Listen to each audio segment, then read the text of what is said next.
अधरों पे मुस्कान भरी और नैरो व्यवस्थी सागर हो तुम, सागर हो तुम, साध तेरी हो जाए तेरा दीवाना, तुझे देखे कोई दीवार बिहारी चरण की बलिहारी।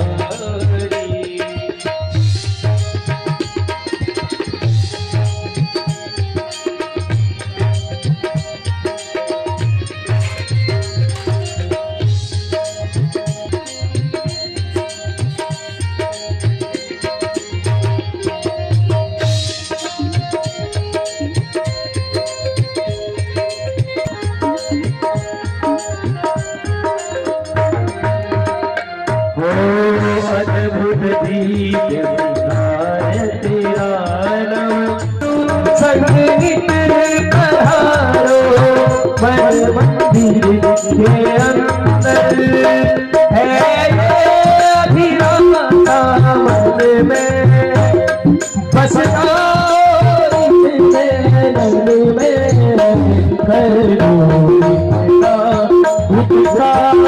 बिहारी शरण की वल्लभ लाल बिहारी शरण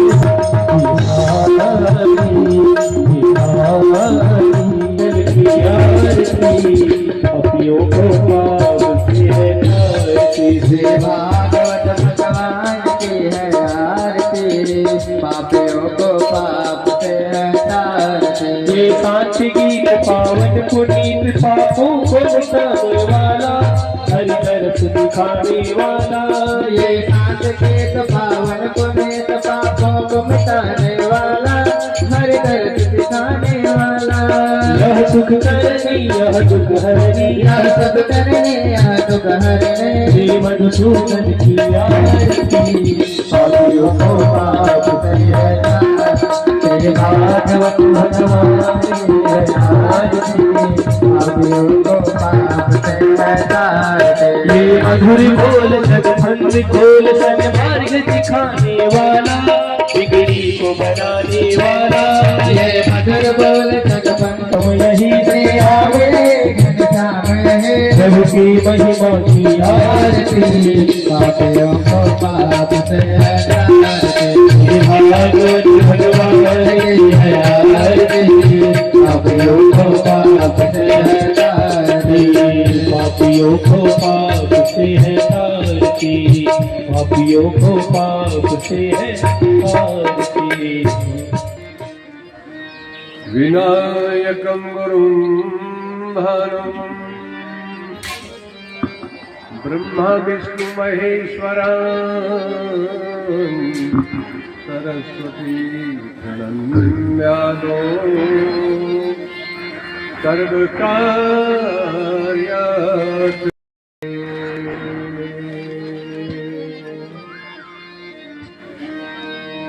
नारायण समात्पत्त्यादि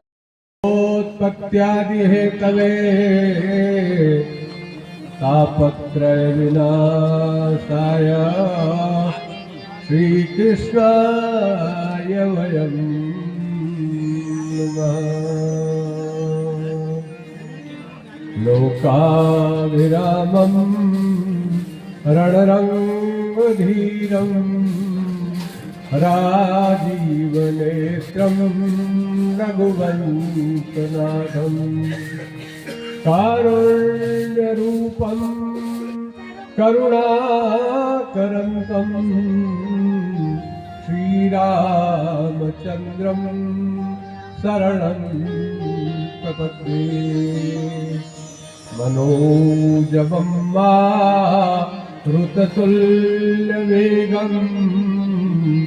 जितेन्द्रियं बुद्धिमतां वरिष्ठं, वातात्मजं वानरयोतमुख्यं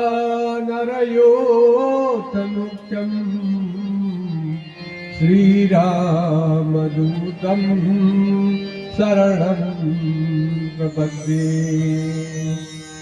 बंसी विभूषितकरा नवनीरदाभा पीताम्बरादरुणबिम्बफलाधरोष्टा पूर्णेन्दुसुन्दरमुखादरविन्दनेत्रा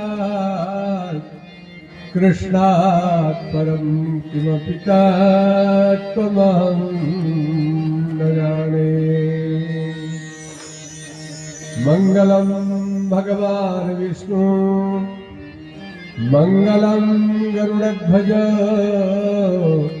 मंगलम पुंडरीकाक्ष मंगलाय तनो हरि। मंदारमाला तुलितालकायै कपालमालाङ्कितशेखराय दिव्याम्बराय च दिगम्बराय नमः शिवाय च नमः शिवाय। सर्वमङ्गलमङ्गल्ये शिवे सर्वार्थ साधिके शरण्ये त्र्यंबिके गौरी नारायणी नमोस्तुते। वसुदेवसुतं देवं कंसचाणूरमर्दनम् देवकी परमानंदम कृष्णं वंदे जगद्गुरुं कृष्णं वंदे जगद्गुरुं कृष्णं वंदे जगद्गुरुं।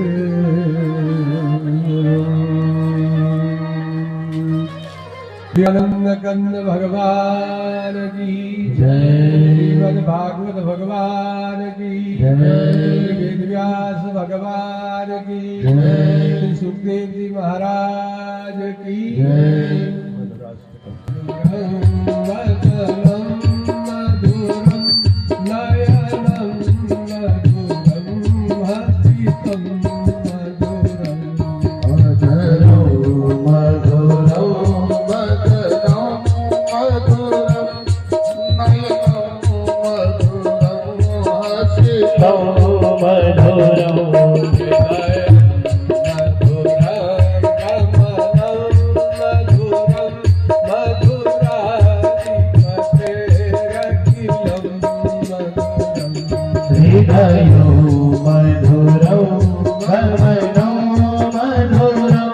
मधुरं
मधुरा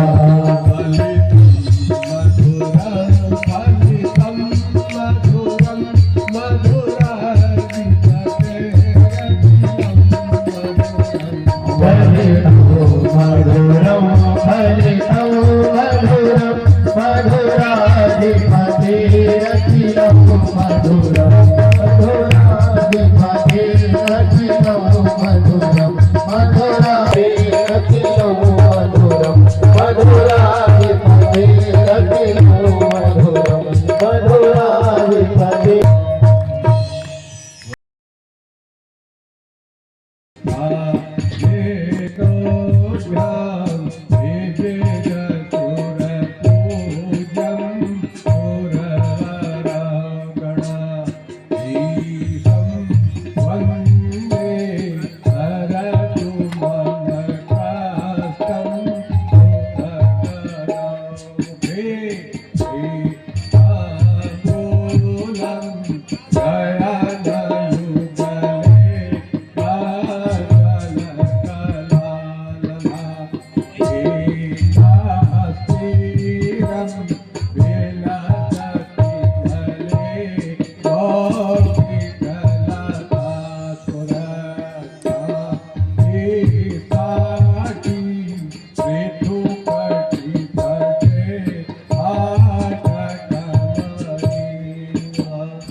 तेनै ब्रह्महृदाय आदिकवये मुह्यन्ति सूरयः तेजो वारिवृतां यथा विनिमयो यत्र त्रिसर्गो मृषा दाम्ना स्वेन सदा निरस्तकुहकं सत्यं परं धीमहि चंपादाम विभूषितां सुनयनां कंदर्पकोटिप्रभां चंद्रास्यां गजगामिनीं श्रुतिनुतां श्रीकृष्णप्राणाधिकां मुक्तारत्नसमन्वितां सुविमलां मायापरां वैष्णवीं वन्दे त्वां वरदां सुमङ्गलमयीं रासेश्वरी राधिकां वरहापीडं नटवरवपुः कर्णयोः कर्णिकारं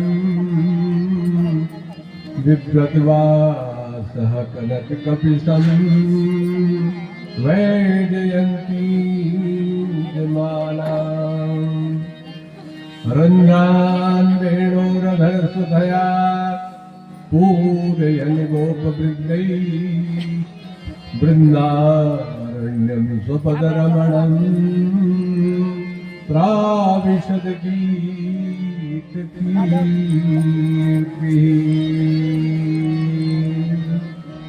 बोलिए राधा कृष्ण भगवान की जय।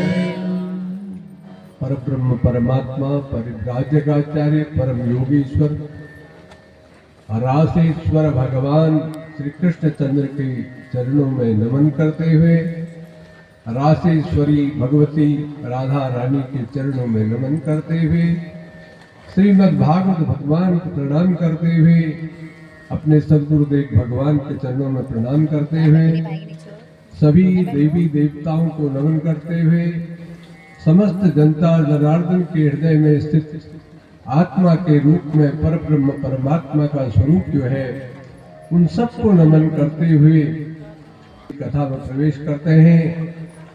सभी लोग एकाग्र चित्त हों और एकाग्र चित्त होकर के ओम नमो भगवते वासुदेवाय इस मंत्र का मानसिक जप करें। अपने भगवान श्री कृष्णचंद्र की छवि को अपने हृदय में निवास करें, स्थापित करें और कानों से अमृतमयी कथा का पान करें। निगम कल्प तरोर गलितम फलम शुक मुखाद अमृत द्रव संगीतों पिबत भागवतुम रसमालयम मुहुरहो रसिका भूविभाविका। श्रीमद् भागवत कथा कोई साधारण कथा नहीं है। इसमें सभी वेद निहित हैं, सभी शास्त्र निहित है। ऐसी यह श्रीमद् भागवत कथा कैसी है? कह रहे निगम कल्प तरोर गलितम फलम, ये वेद रूपी कल्प वृक्ष का पूर्ण रूप से पका हुआ फल है। बहुत रसीला है। और कैसा है?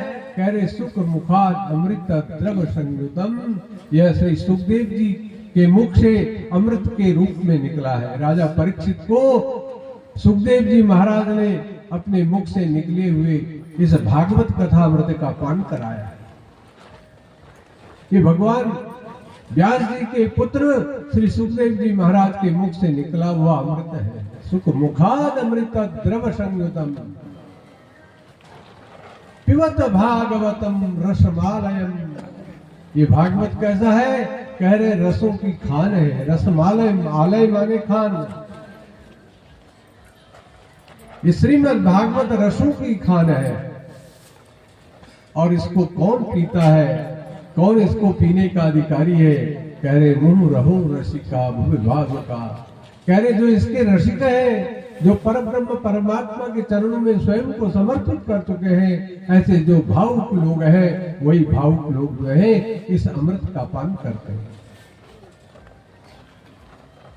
ये कितना सुअवसर हम लोगों को प्राप्त हुआ है कि एक तो फल, पका हुआ फल, और जो पका हुआ फल होता है उस पर कहीं तोता यदि चोंच मार देता है तो वह फल और भी मीठा होता है। फल मीठा तो होता है, लेकिन यदि उस पके हुए फल पर कहीं तोते की चोंच लग जाए और तोता जो है चोंच मार देता है तो वो फल जो है और भी मधुर हो जाता है, और भी मीठा हो जाता है। तो ये श्रीमद् भागवत रूपी जो कल्प वृक्ष का पूर्ण रूप से पका हुआ फल है, इस पर सुखदेव रूपी तोते ने चोंच मारी है, इसलिए यह और भी मीठा है, और भी मीठा अमृत है। इसलिए मुंह रहो रसिका भूविभाविका, जो रसिक लोग हैं, जो भावुक लोग हैं, वही लोग इसके रस का पान करते हैं।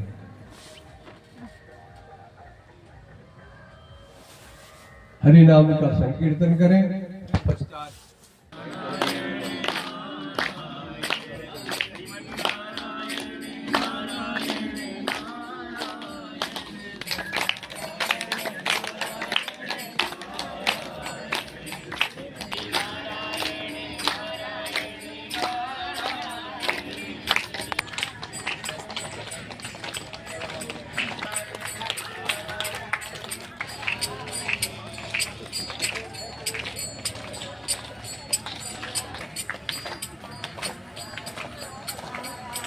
बोलो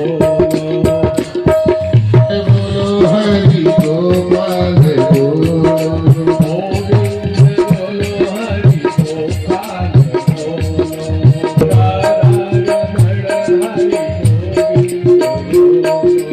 राधा रमण हरि गोविंद बोलो,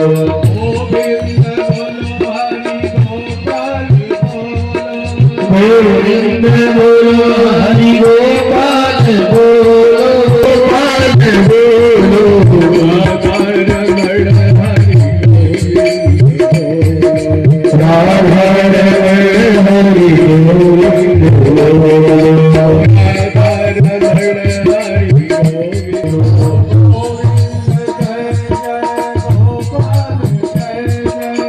गोविंद जय जय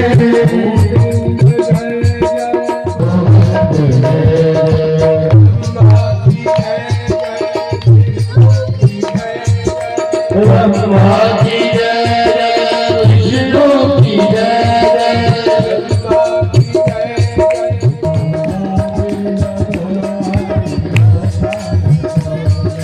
गोविंद बोलो हरि गोपाल बोलो,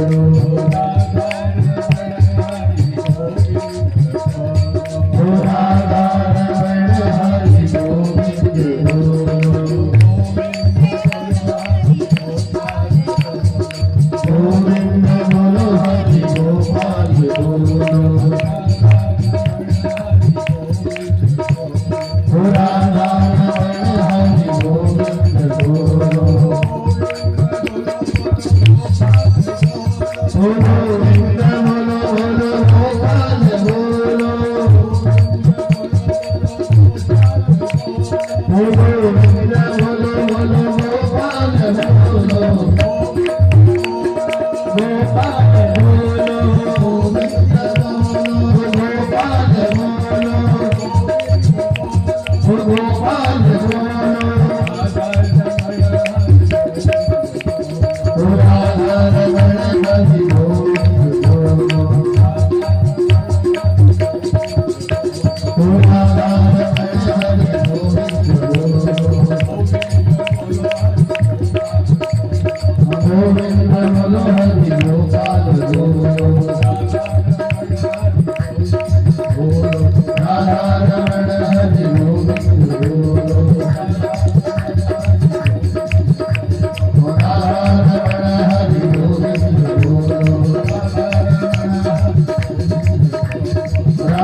सुखदेव जी महाराज की जय, गुरुदेव भगवान की जय, अपने अपने इष्टदेव भगवान की जय, सत्य सनातन धर्म की जय हो, धर्म की जय हो, अधर्म का नाश हो, प्राणियों में सद्भावना हो, विश्व का कल्याण हो। हर हर महादेव। जय जय श्री राम, जय जय श्री राम, जय जय श्री राम।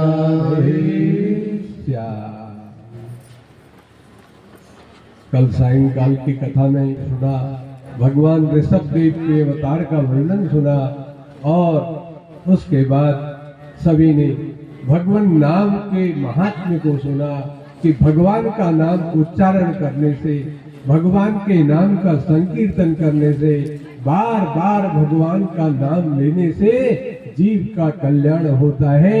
इसका प्रमाण स्वयं परीक्षित जी को महाराज सुखदेव जी ने सुनाया अजामिल के आख्यान से कि अजामिल बहुत बड़ा पापी दुराचारी था, लेकिन अंतिम समय में उसका सबसे छोटा जो पुत्र था उसका नाम नारायण था और मृत्यु के समय तक वह नारायण नारायण नाम का उच्चारण करता रहा और उसी नारायण नारायण नाम के उच्चारण से उसकी सदगति हो गई और विष्णु के दूत स्वयं अजामिल को लेने के लिए आए हैं। विष्णु के दूत और यमदूतों का संवाद हुआ है। विष्णु के दूतों ने यमदूतों से पूछा है कि यदि आप धर्मराज के दूत हैं तो धर्म का लक्षण बताइए। तो धर्म का लक्षण जब यमदूतों ने बताया तो कहा देखो भैया, इन्होंने इसने तो धर्म कार्य किया। बोले कौन सा धर्म किया? तो बोले इसने धर्म कार्य ये किया कि नारायण के नाम का संकीर्तन किया। हाँ, नारायण के नाम का संकीर्तन किया है, इसलिए ये विष्णु लोक जाने का अधिकारी है। यमदूतों ने कहा महाराज, इसने नारायण का नाम तो जरूर लिया, लेकिन इसने अपने पुत्र का नाम लिया, इसने भगवान नारायण का नाम नहीं लिया। तो मैंने आपको बताया था कि अग्नि जल रही है और उस जलती हुए अग्नि में आपकी अंगुली अपने आप चली जाए तो भी अग्नि जलाएगी और जानबूझ करके आप लगाएंगे तो भी जलाएगी और अचानक अकस्मात लग जाएगी तो भी अग्नि जो है आपके हाथ को जलाएगी। आपके महाराज परीक्षित जी को सुखदेव जी महाराज कह रहे हैं कि एक बार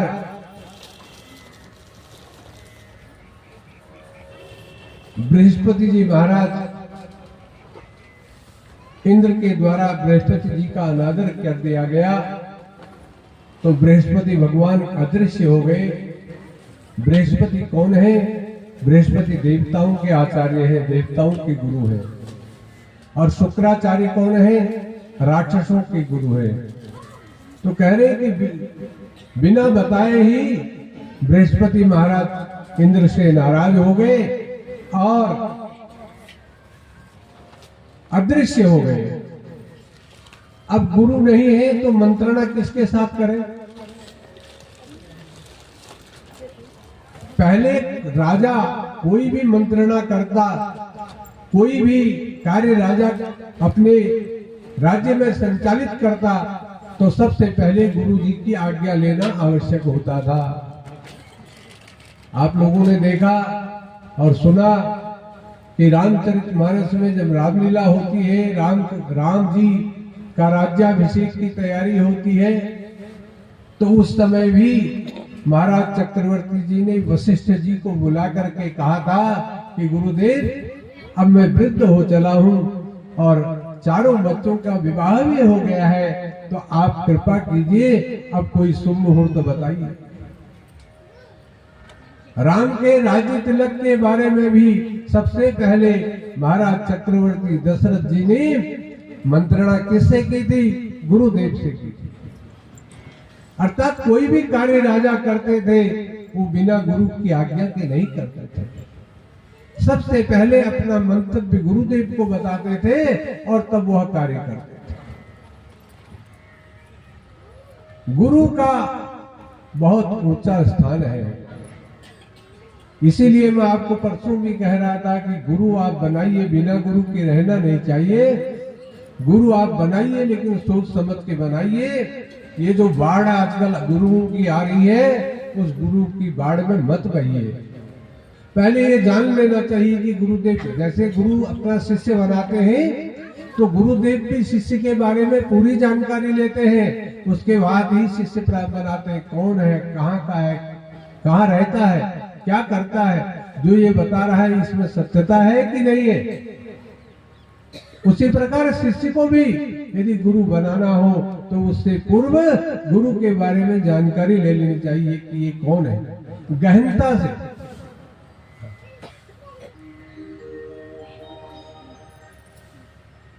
क्यों? क्योंकि जीवन में गुरु का बहुत बड़ा स्थान होता है। गुरुर्ब्रह्मा गुरुर्विष्णु गुरुर्देवो महेश्वरः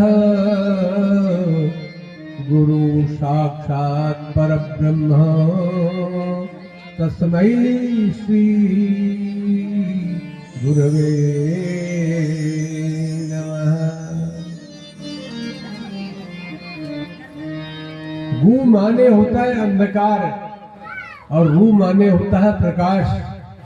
अर्थात अज्ञान रूपी अंधकार को, अब शिष्य के अज्ञान रूपी अंधकार को जो अपने ज्ञान रूपी प्रकाश से मिटा दे उसका नाम गुरु है, उसका नाम है गुरु। उसको गुरु की संज्ञा दी जाती है। ज्ञान है ना, अज्ञानतिमिरान्धस्य ज्ञानांजन शलाकया चक्षुरुन्मीलितं येन तस्मै श्री गुरुवे नमः। जो शिष्य के अज्ञान रूपी अंधकार को मिटा दे और ज्ञान रूपी प्रकाश का उसमें संचार कर दे, उसको गुरु कहते हैं।